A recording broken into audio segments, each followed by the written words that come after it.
This is a Belgian Coticule sharpening stone. It is a glued combo, as you can see. It is 5 and 15/16 of an inch long by 1 and 13/32 of an inch wide by 19/32 total thickness, with the thicker side of the Coticule being 3/8 of an inch, the other end being 9/32 of an inch, and the middle being 5/16 of an inch.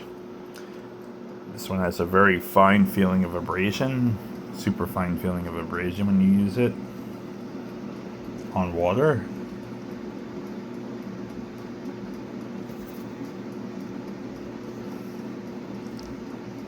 I've actually had the stone for many years. It doesn't get as much use as it should get because I have so many large blades and it's a smaller stone, and it's just like having a bit more track.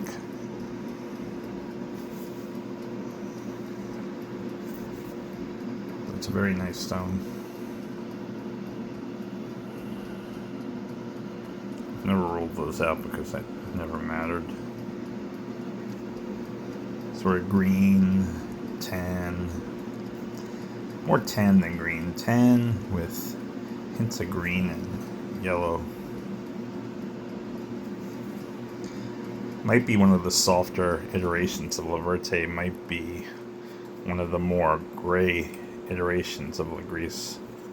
There's kind of some feeling overlap between those two veins sometimes. Anyway, nice stone. A little small but nice. Hard to find.